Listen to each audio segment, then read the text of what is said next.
There it is. We've only been here from a Oh yeah, he's right there now. days. Oh, really? Second day. Welcome. Thank you. So, welcome to the Royal Botanical Garden. Oh, This there's is two of your them. first time here. Guys, Sorry, it's hard to compete with native wildlife. I often stop because I realise I can't compete with that. Sorry. Certainly just a cockatoo, but we might have a surprise if we can find one of our awesome residents who happens to be the biggest owl.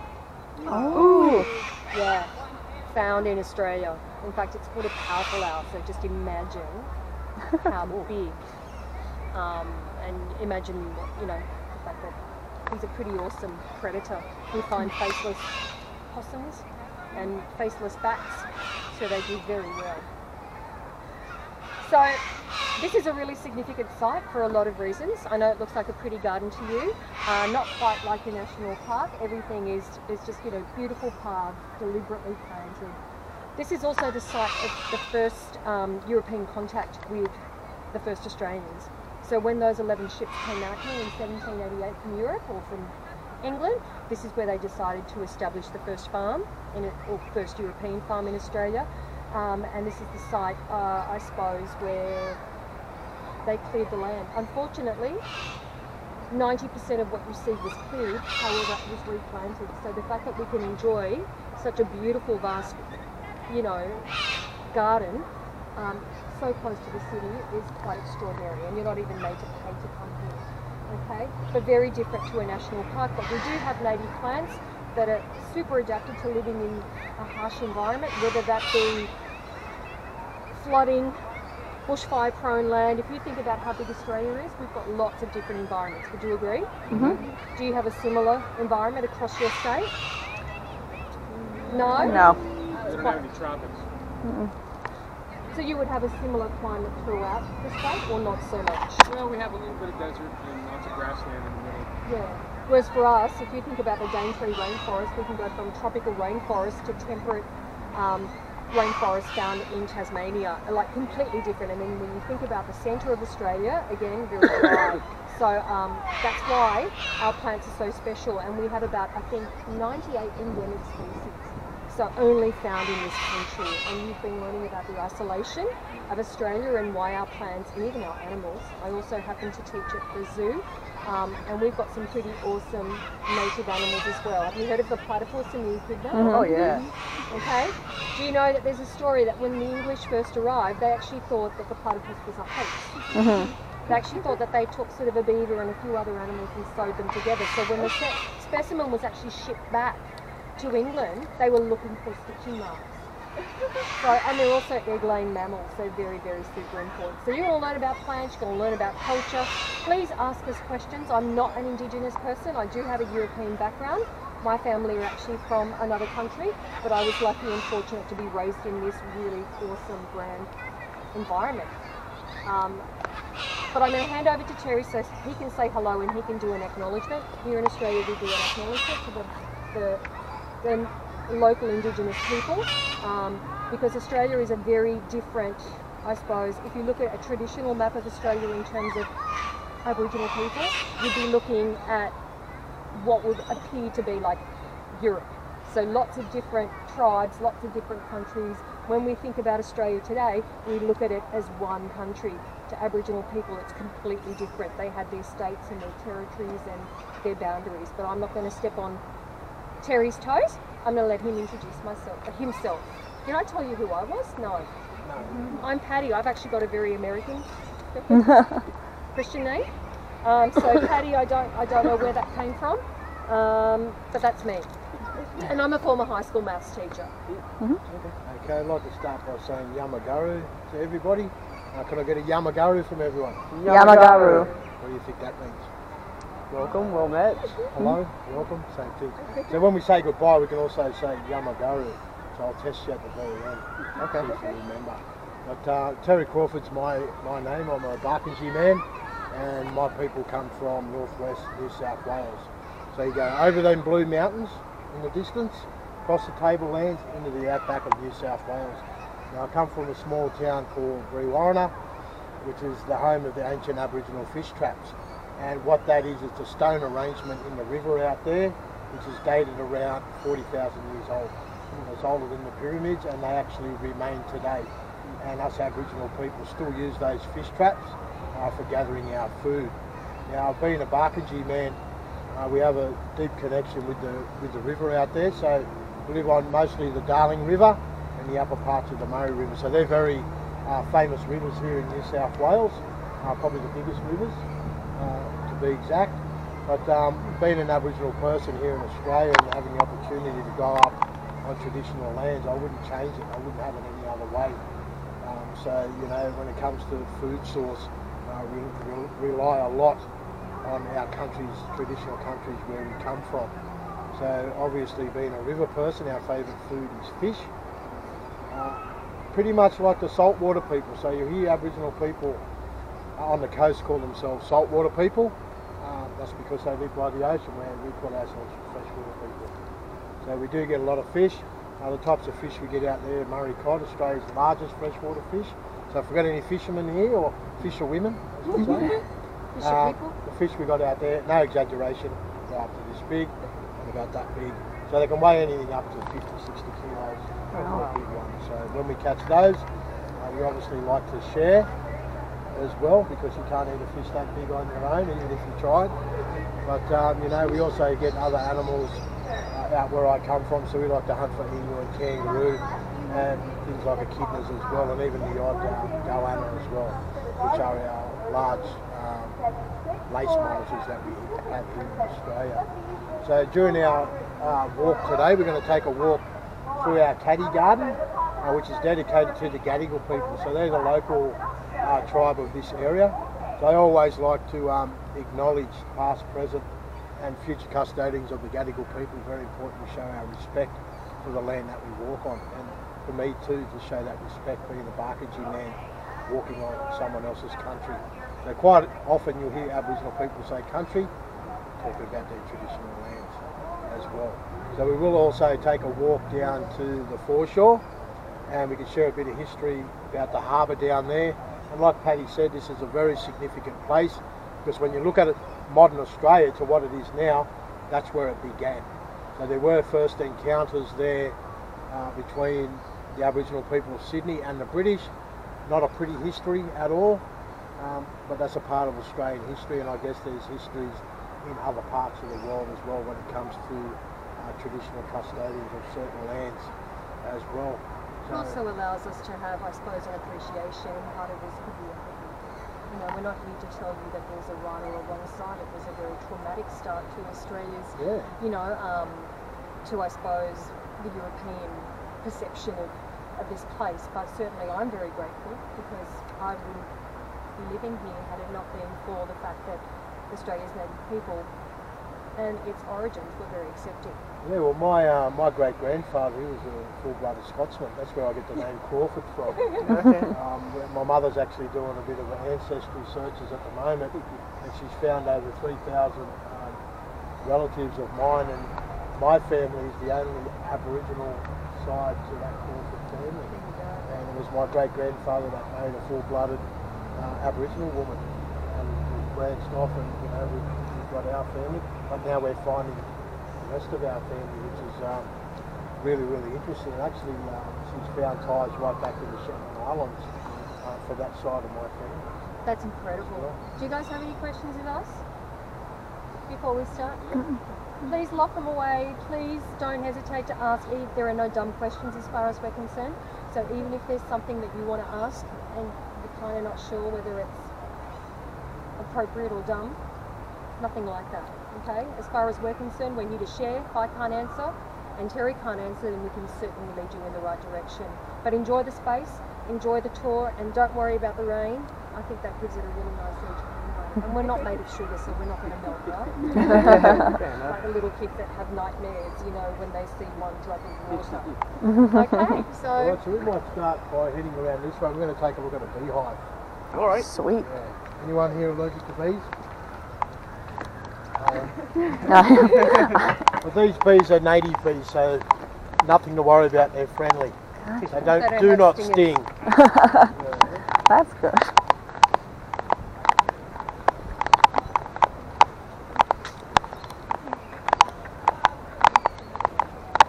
always good to have a look at their bees.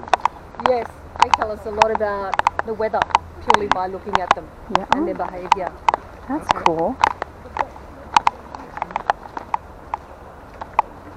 Stainless steel color. Okay, there's none buzzing around, so there might be a little bit of a light shower somewhere. Yeah, I can see But them. normally you can see them here.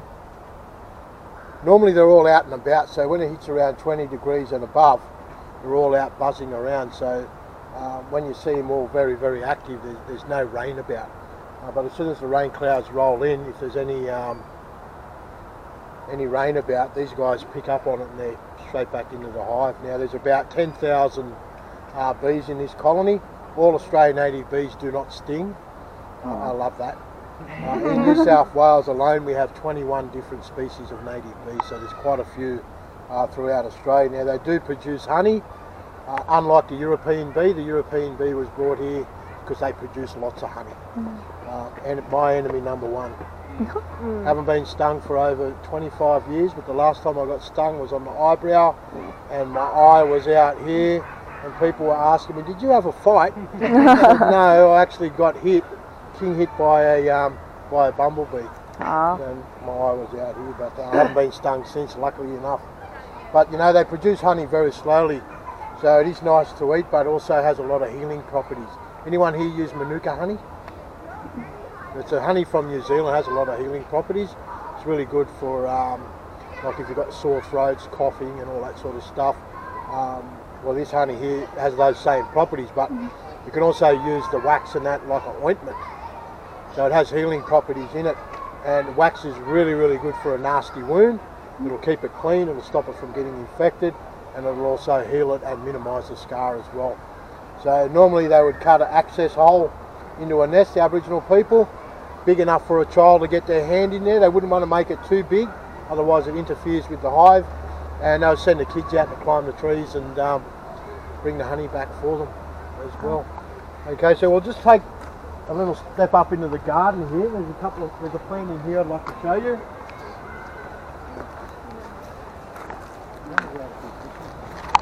I know. Mind you, you've got heaps of Dynella to choose Yeah, I've got, but there used to be so much more of it. Yeah. So what we're looking at is this ground cover in here, and this is called Dynella. Now it grows beautiful little purple berries. It's only just stopped fruiting. You might find the odd one. Keep an eye out, Paddy. You might find the berry if we're lucky.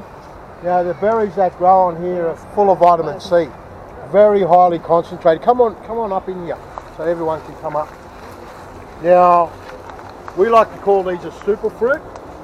Now one berry so highly concentrated that it actually is equivalent to about 10 blueberries you'll buy in the supermarket. Wow. Now the problem with a lot of the fruits that we buy, it's actually been engineered to be big and juicy and look good. Now for Australian native fruits they're always quite small, but it doesn't mean they don't pack a punch, because they really do. So vitamin C is the highest vitamin in this one.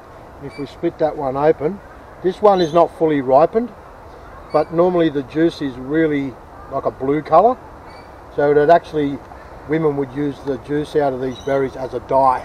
So if they were doing some weaving, making baskets or mats or things like that, they would actually dye grasses to add a bit of colour to it as well. They're quite nice to eat. These ones weren't too ripe at all. Because we've just gone to flower. Yeah. So, But don't expect something. but we might find something during our walk, something that we can actually have a bit of tasting of as well. Now there is something else we can do with the leaves of this plant. So it's all about me finding the right one.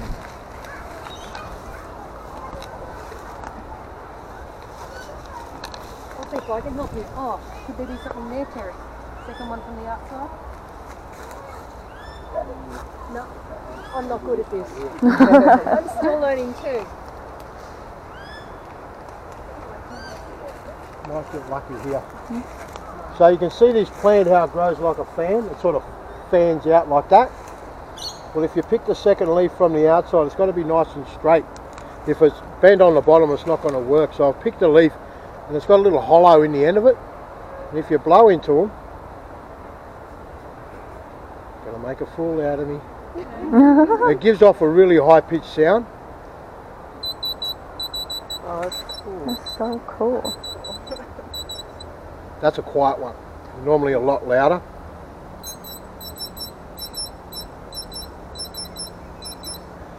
Now they call these snake whistles, and the reason they call them a snake whistle is if a snake comes into the camp where Aboriginal people are camping, they'll pick these and start to blow them, and it actually drives snakes away. Now snakes can't hear, but they can pick up vibration, and they don't like it. They will go the other way. Now we also pick these for the children. Children love them, they're fun. But the main reason we pick them is for when we're walking around bushland. As we know, little people don't always like to walk beside you, like to run off or hang behind. So if you can't see them, you can hear them. You know where they are. Now kids are also told if they get lost, find a patch of Dianella, pick a whistle, sit down and blow their lungs out. So that way when we're looking for them, we might hear them in the distance. Let's go this one. They're always told, stay with the Dianella. Sit down in the Dianella patch. Now the reason for that is this type of plant is where snakes do not like to nest. So I'll pass that around. Have a feel of the leaf. You can feel the sharp edges across the back of it. So the snakes will really avoid that. So some are more like a serrated sort of an edge on the back of the leaves. Now I'll see if I can pick one more whistle so someone else can try it. Anyone want to have a try? Want to have a go? Yeah. So just put the tip of your lips on it, seal it, and give it a little quick, little short spurts. Oh.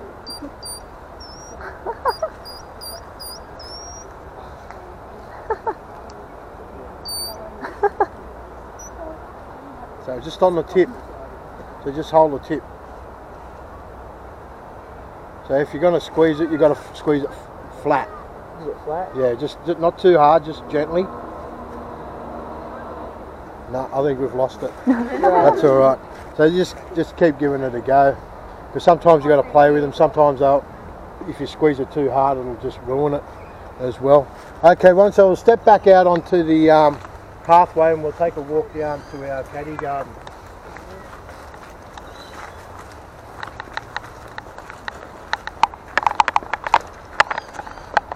Oh, sorry, Jess. Okay, so throughout the garden there's roughly around 25,000 different species of plants here. Quite a lot to learn. Now the caddy garden's made up of a lot of native plants in the area. Now it's my favourite part of the garden here, mostly because it's plants that belong here, and it gives you a good idea of what it would have looked like, what type of plants would have been surrounded by before it became a botanic garden. So let's head on down this way. And very different to the sort of garden or even farm that we sort of visualise in terms of produce. And there's a nice comparison with the European plant for that reason.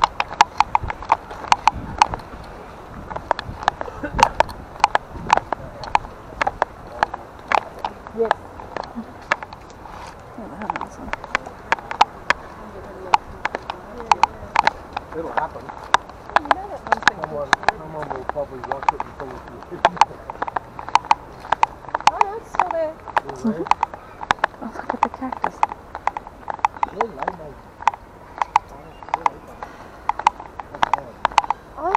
I thought they came Dill? either from the Canary Islands or Rio. Yeah, I'm not too sure. Not sure either. Okay, so what we're looking at here is a green vegetable. Does anyone want to have a guess what this might be? Anybody? Now it looks nothing like the common vegetable which you would compare it to. But have a guess, what kind of green vegetable do you think this might be? Something you might chop up and put in a quiche. Spinach? No. Yes. Yay. This is a native spinach. That's cool. Yeah, it's called Warrigal greens, and this grows all around the coast of Australia, pretty much the east coast, and you'll find this growing along the beach. Not quite close to the water, but at the back of the beach, you'll find this everywhere. Now this particular one is really struggling. Most of the time the leaves are this big, and the stems are a lot thicker. Also with the Warrigal greens is you can eat the stems also. Now it's very easy to identify, and what you look for with the warrigal greens, I'll pass that around. You're looking at these little pods in between the leaves, and you'll also see little tiny yellow flowers. So have a look at that and have a feel of the leaf, because the leaf feels a lot like, almost like rubber. So there's only one other plant that looks similar, and it doesn't have these little pods sitting around between the leaves. So that's how you tell it apart. So if it's got the pods, you know that it's the spinach as well. Now there is a bit of a scientific information to it, Patty. So this plant is actually known as a halophyte. What that means is that it can actually tolerate salt water directly to its roots and salt sprays. So fewer than 2% of plants are halophytes. So perfectly designed for coastal areas in Australia. It's low to the ground as well, so it can tolerate high winds, as you would expect to find near the coast. And it also undergoes photosynthesis in a different way. So I don't know, maybe you can research when you go back to your abodes. But to prevent water being lost, it will close its stomata during the day. And it's CAM, that's the acronym. I never remember what the full thing is. So CAM photosynthesis, but that makes this plant really cool and really special and perfectly adapted to coastal areas in Australia for that reason. Don't you think that's cool? That's really cool. Alright, now one other thing too, to eat this plant safely, you can eat it raw, but it's not recommended. If you ate this raw every day, you'll end up with kidney stones. So it actually has acylic acid on the leaves. So to make it safe, you need to blanch it in hot water. So soak it and wash it in hot water for a few minutes, then you can eat as much of it as you like. It makes it safe to eat. But there is a history around this plant in the early days of British settlement here. When they arrived here, they tried to establish a farm, which was right there. This little farm area you can see in here, this was the exact site where they tried to do that. Now that failed. They brought all these different plants and seeds from other parts of the world.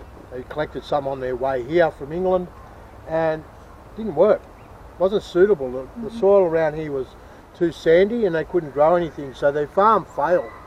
And when that happened, they started to starve. Not so much starve food-wise, but they didn't have any vegetables or fruits to eat. They had plenty of seafood in the harbour, but no vegetables. They ran out of everything.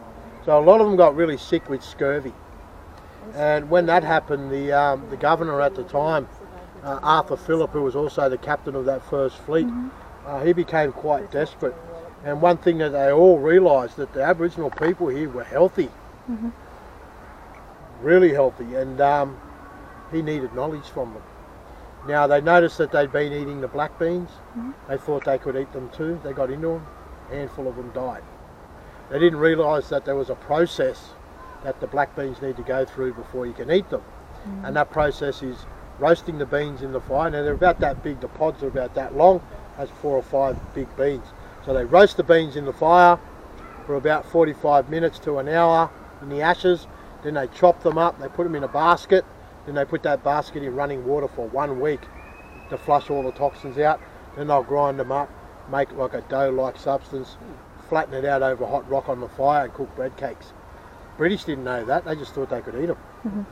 So then they got into the cycads, another big giant fruit that's been around since the dinosaurs. Looks good, looks okay to eat, but highly toxic. That killed a heap of them too, so they got real paranoid. And when Phillip realised he needed that knowledge from the local people, as you could imagine, the locals didn't want to share anything with them. They already took away their access to this bay down here. And they didn't want to share anything, so Phillip sent some officers out to kidnap a couple of Aboriginal men. Now 2 men were captured. One of them became a very famous man of Sydney, probably the most famous, other than Pemulwuy. So when he was captured, his name was Bennelong. Some of you may have heard that name already. When he was captured, he had no intentions of escaping. He wanted to learn about these new people. He was very curious about them. So he actually shared knowledge with Phillip. And the first thing that was shown to them, because they were lacking vitamin C, was the warrigal greens full of vitamin C. And that cured them all of their scurvy. So they had Bennelong to thank for that. And Bennelong actually befriended Phillip after a little while. And when Bennelong decided, oh, I've had enough of this, go off and do his own thing, he left. No, they didn't.